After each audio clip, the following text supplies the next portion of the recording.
Thanks for being here. I will make a quick announcement at the top, which is that I have a parent-teacher conference that I am committed to making, and so I need to keep this at about 35 minutes if I could. Coverage. Have you seen my kid's report card? It's all good. Ben, can I take your questions? Yes, I have a couple questions on the U.S.-Israel-Iran front based off the interview the President did with Atlantic. I'm trying to reconcile a couple of points about the President's approach. He says in the interview, and he said before, I believe, that he wouldn't presume to tell Israel how to handle its own security. But then he also talks about how an Israeli attack on Iran could be a distraction that will allow Iran to portray itself as a victim. Mm-hmm. So, I mean, in a sense, for reasons he thinks are very legitimate, isn't in fact he is trying to tell Israel what to do, which is not to attack and let sanctions work. Well, we share in our constant and regular communications with Israeli government, military, and intelligence officials our judgments of the diplomatic situation, the situation regarding Iran's pursuit of nuclear weapons technology, and ideas about what contingencies might breed what outcomes. But that is quite different from trying to tell a sovereign nation how to make a decision. And the President wouldn't presume to do that, and he won't presume to do that. When asked if he plans to ramp up his rhetoric with the Prime Minister about the red line issue, he says, look, we've got options, including the military option, and says, I don't bluff. Does the White House feel like privately and publicly it has, in fact, already spelled out his red lines? It has gotten specific? Well, I think I want to be clear. The President obviously gave this interview and spoke extensively about this issue. He, Secretary of State, the Vice President, Secretary of Defense, military leaders, intelligence leaders are in regular consultations with our Israeli counterparts. One of the hallmarks of the American-Israeli relationship under this President is the level of cooperation and consultation. So he is not, does not need to communicate through an interview with Israeli leaders because he communicates with them regularly. In fact, I think he has probably met with Prime Minister Netanyahu more than any other leader. So that's one thing. And then I think, yes, we have the conversations that he and the Prime Minister have, that leaders of this administration and leaders of the Israeli government have, are full of detail and analysis. So I don't think there will be, I think the Israelis understand the policy approach that this President has taken and what our view is of what Iranian behavior is about, what our view is of the time and space that still is there for us to continue to pursue the diplomatic path, isolating Iran, pressuring Iran to change its behavior. And obviously we share a lot of information in the intelligence sphere about what exactly Iran is up to with regards to its nuclear programs. Finally, the President describes his relationship with the Prime Minister as functional. And I'm wondering, given the closeness of this relationship or how it is portrayed to us, is functional good enough? Well, I was in the interview, and I think he was giving the antonym of the question, which was some have described it as dysfunctional, and he countered it's actually the opposite. It's functional. It is a full relationship. It is a candid relationship. They meet and speak regularly. Obviously, even very close friends, as America is to Israel, don't agree government to government on every single issue, matters of tactics versus strategy. But it's a productive, candid, functional relationship. Yes. Jay, as the President elaborated on that comment about the relationship and said it was a very functional relationship and talked about the areas in which they agree, he also described it as more of a business-like relationship than a personal rapport. He said they both have had a lot on their plates and talk more about business than personal issues. Does the President feel that it's important to have more of a personal rapport with the Prime Minister, and is that going to be one of the goals for the meeting on Monday? I think the President feels that the issue that folks are focused on right now in relation to the American-Israeli relationship is one of paramount importance in terms of not just Israel's national security, but U.S. national security and regional and global security. And that what is most important is that we have the kind of communication and cooperation with our Israeli counterparts that we do have, and that it is clear to Iran and clear to the world what our approach is and what our view is. Our approach is towards Iranian behavior and our view about what Iran needs to do and what its options are. As the president said in that interview, and he said other times, when he took office, the world was divided about what to do over Iran's nuclear ambitions, and Iran was unified.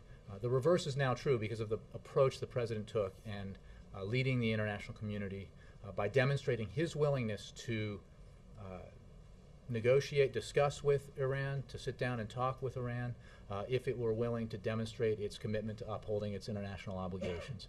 By taking that approach, he has helped unify the international community in an unprecedented level of unanimity in its approach to Iran, which has resulted in an unprecedented level of international action against Iran as a result of its behavior. So, look, the relationship is sound. I think the president also pointed out that, what is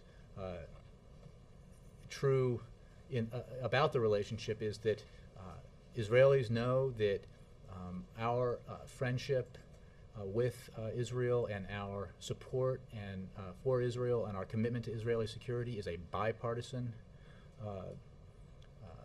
fact of our life here, and Americans understand that that relationship is the same regardless of which party is in power in Israel. So this is, the president looks at this as not a political issue, although some here would politicize it, but as an issue of a strategic, vital partnership with Israel and a matter of national security. Could you talk about the details of the meeting? Is there going to be a lunch? Is there going to be a joint press conference? Is it just I don't have gonna be anything beyond the fact that they're meeting to talk to you about today. Jake, yeah. President Obama called the Georgetown University law student Sandra Fluke within the hour. Why did he call her, and what did he tell her? It was actually more recent than that. It was probably about 20 minutes ago. That's within the hour. Sorry, you're right. It was within the hour. I just know that is what I was in the Oval when he did, and that's one of the things that delayed the briefing. The president called Georgetown University law student Sandra Fluke, I think is actually how I pronounce it, because he wanted to offer his support to her. He wanted to express his disappointment that she has been the subject of inappropriate personal attacks, and to thank her for exercising her rights as a citizen to speak out on an issue of public policy.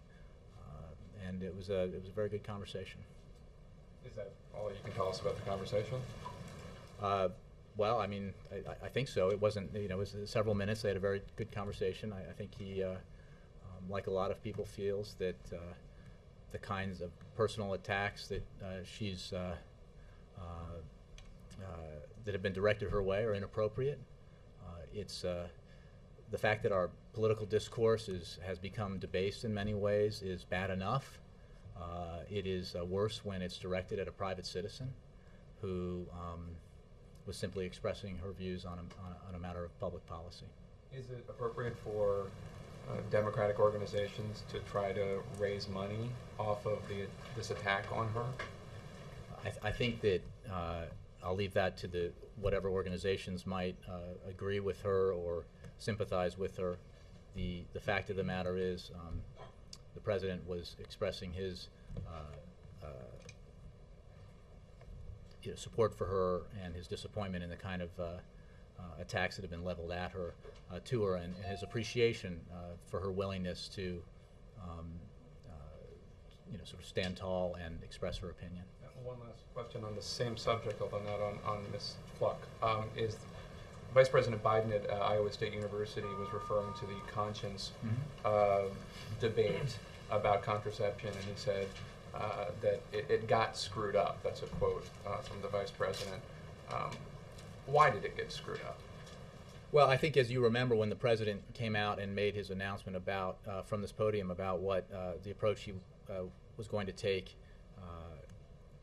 and direct his administration to take with regards to religious institutions like colleges, universities, and hospitals, the idea from the beginning, which we attempted to make clear, was that there was going to be a year-long period where we would work to achieve a resolution to this that would preserve religious liberty and still provide the contraceptive services to women no matter where they were.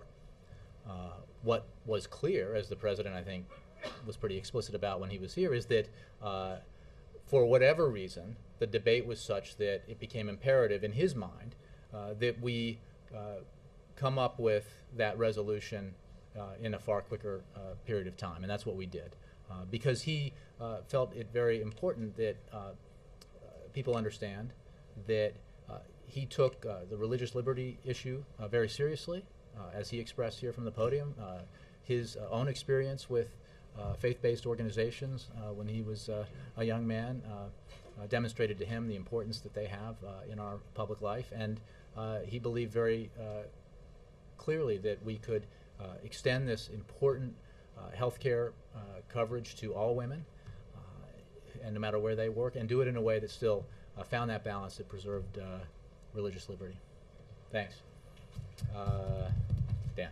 Thank you. Jay, a few times the president has met with Prime Minister Benjamin Netanyahu, much of the focus was on the Mideast peace process. Is the focus on Iran pushing that aside, overshadowing that effort at all? Well, there's no question that Iranian behavior is a front and center issue right now for this president in terms of his national security policy, and certainly in his discussions with the Israeli Prime Minister.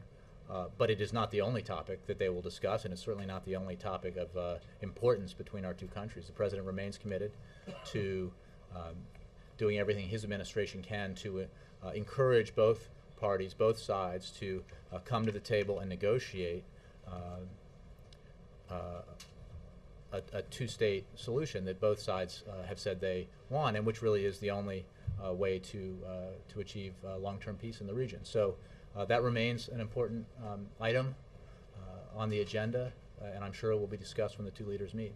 You have discussed here today quite extensively the nature of the relationship between the two leaders.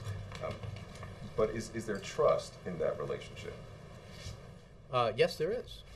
There is, I think, a very clear understanding of, because of the level of cooperation at the highest levels as well as at the variety of levels that I discussed, of what we see with regards to the Iranian issue, what we see is happening there, what our policy is and how and why we're pursuing it, why we think, as the president has said, a diplomatic solution where Iran renounces nuclear weapons ambitions is the best option in terms of resolving this problem for the long term as opposed to temporarily, and that because there is time and space available to continue to pursue that path, to continue to pressure Iran, to isolate it, to have the ever-increasing level of sanctions bite in terms of Iran's economy, that is the right way to go.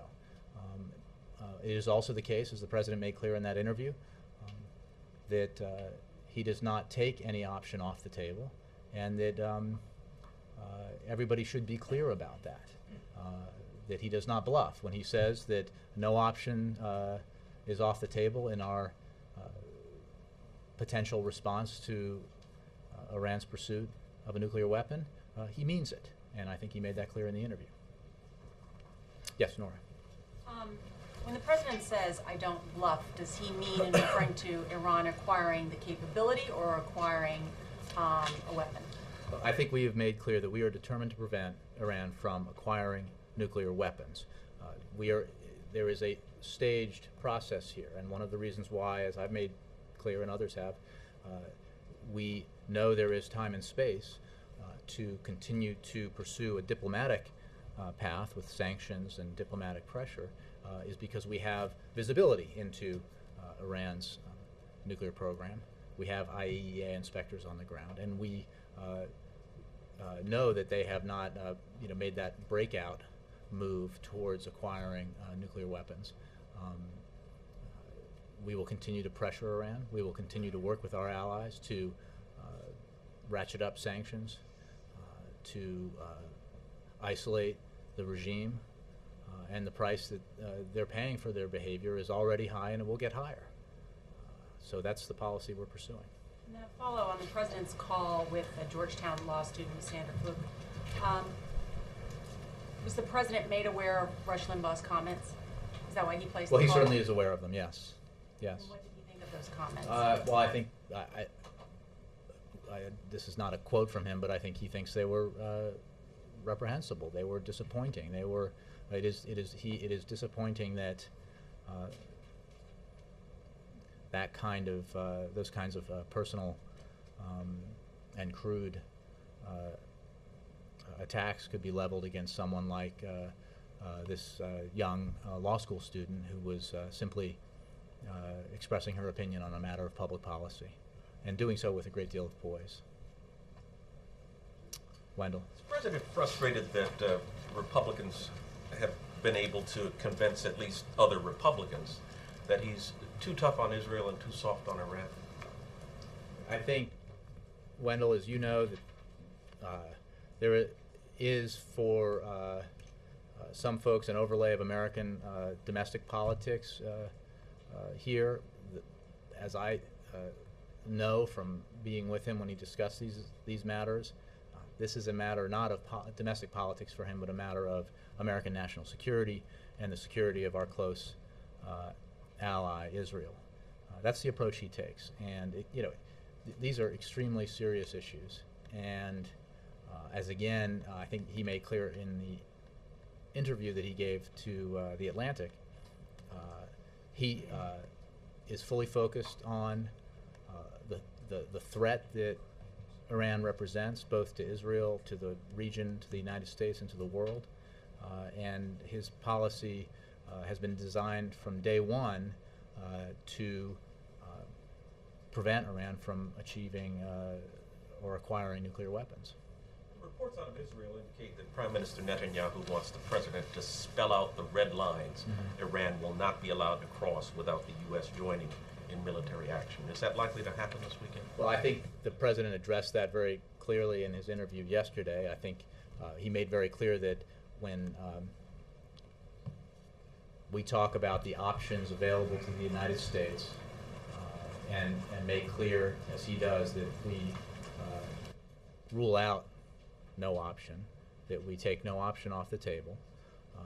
That includes, obviously, the military option. However, it is our policy that the best opportunity we and our many allies on this issue have of resolving the threat posed by the potential of Iran acquiring a nuclear weapon is by doing it diplomatically, by pressuring Iran into changing its behavior so that it makes the decision, that Iran makes the decision, its leaders make the decision to forsake pursuit of this of a nuclear weapon.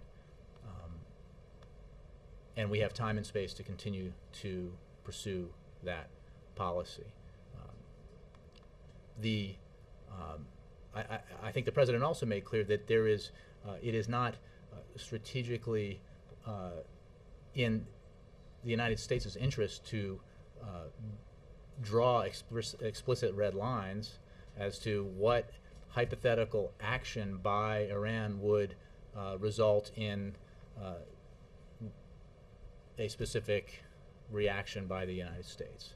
He's made clear what our policy is. He has made clear that we do not rule out any option in responding or in dealing with Iranian behavior, and I think that is the way it will remain going forward. Andre. And can I give you one more on a purely political question? The president recently crossed the 100 fundraiser threshold in the 2012 campaign. which, is being used to beat up on him for focusing more on his reelection than on the affairs of state. Are we looking at a result of Citizens United here? At this point, George W. Bush had done roughly half as many fundraisers as the president. Well, it's hard to know specifically what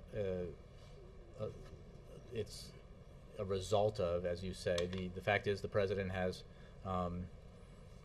is engaging in political events because that is what is required to run for president and run to be reelected as president. It is also true that, as I understand it, and I would refer you to the campaign for more details, that there is an enormous amount of support for the president and a desire to participate in these political events in support of his campaign. The fact of the matter is that it is still, and I hesitate to give a percentage, but it is still a fairly small portion of his time, and he is still enjoying, if you will, the fact that he doesn't have a primary opponent. The other party is engaged in a primary campaign, the length of which is yet to be determined. He understands, having experienced it himself, that they can go on for some time. He is able, because he does not have an opponent and won't have one until the other party has picked its nominee, to spend relatively less time than he might otherwise have had to have spent if he had a primary. But there's no question that as we get closer to the fall, the president will, as every incumbent president has who is seeking re-election, be spending more time campaigning for re-election. We shouldn't conclude that he appears to be starting earlier to counter the impact of super PACs. I don't know that that's the case. I mean, I would refer you to the campaign, and I don't know that he started earlier necessarily. He just may be more be more successful at it than some of his predecessors. Mike. Minutes after speaking with the president, Ms. Fluck, I believe is the correct pronunciation of her name, appeared on the Andrea Mitchell show, and she talked about the message from the leader of Georgetown University. I believe the title was the president of Georgetown University, was largely conciliatory, supportive, and talked about the need for a more civil discourse in society. Given the fact that the president feels that Rush Limbaugh's comments were reprehensible, disappointing, and crude, what, if anything, should be done about it? Let's just be clear. You guys were asking me a question. I will say the president was expressed to Sandra Fluck, I think, is the pronunciation, that he was disappointed that she was the subject of these personal attacks. I think that it's fair to say that reprehensible was my word.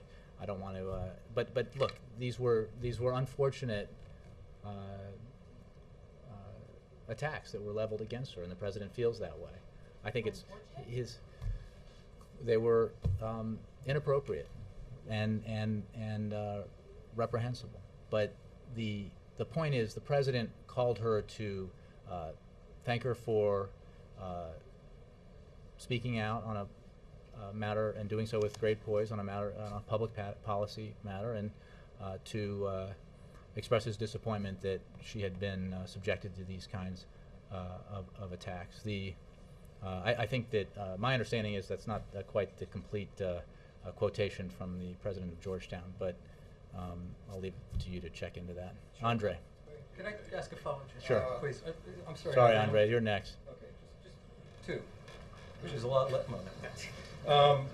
Last night at one of the fundraisers in New York City, the president made a comment that, instead of running campaign ads, I can just run footage of these GOP debates and people will be able to see clearly the difference.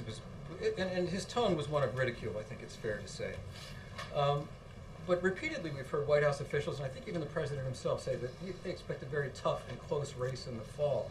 Given the fact that the president apparently doesn't have high regard for the way the GOP candidates are conducting themselves, is it still the case that you expect a tough, close race? Well, I would take issue with your characterization of what he said. I think the point, as he and I and others and folks at the campaign has made, is that what we have seen from the competition on the other side to produce a nominee for the Republican Party is that no matter who the nominee is, assuming it's somebody from the current field, the policies are very much the same.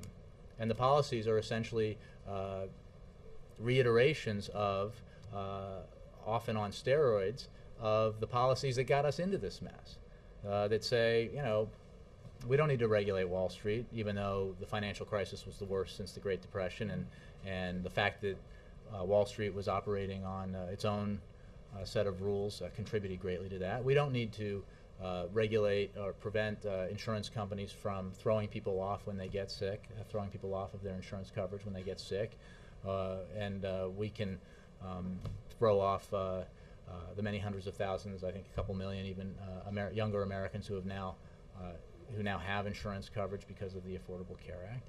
And we should, again, according to the policy proposals put forward, which are quite similar to the ones that our Republican friends on the Hill have put forward, we should not just, not only should we not take a balanced approach to deficit and debt reduction, but in dealing with deficits and debt, we should go ahead and give bigger tax cuts to millionaires and billionaires, while making life even harder for the middle class. There's no question that the President believes that in a choice between those substantive policy positions on the economy and the ones that he has pursued and is presenting, that he believes that his options are better, and that the American people will agree with him come November. I got to do Andre, and then I got to do one more. Yeah. In the run-up to the elections in Russia, President Putin published a number of articles, made a number of announcements, including on international relations. He repeatedly was asked about Iran and Syria and all that. Basically, his basic point is he's not happy with a certain trigger happiness in the world that exists. A certain what? Trigger happiness. Are those your words or his? That's my words, but that's the essence of what he was saying. He said that's why that guided the Russian position. In certain instances, it guided the Chinese position. My question to you about that is, you said we want to make our views known so that everybody has no mistake about it, knows that do these views from Russia and China, these views count for the White House? And I also had a technical question about the election after. Oh, well, okay, let me, and we're going to have to move quickly. Of course, the views of Russian leaders count. We have a very important relationship with Russia, and we will continue to have that important relationship. We have been in regular consultation with Russian government officials on this very issue. The fact of the matter is, Andre, as you know, we profoundly disagree with the decision by Russia to veto the United Nations Security Council resolution that supported the Arab League proposal for a transition in Syria. And as regards trigger happiness, I think anyone who has watched a single minute of footage of the brutal assault by the Assad regime on his own people understands that the trigger happiness is all on one side. And the brutality being carried out in the city of Homs in the last 24 to 48 hours is disgraceful and horrific, and should be condemned by every nation of the world. And we call on every nation of the world to join with the Friends of Syria to take action to prevent further brutality and further murder of Syrian people. To stop that, don't we have to move away both the government troops and the opposition armed troops? Have you seen any sign, Andre, any sign of the government troops being willing to do anything but slaughter Syrian people who were peacefully demonstrating for more democracy?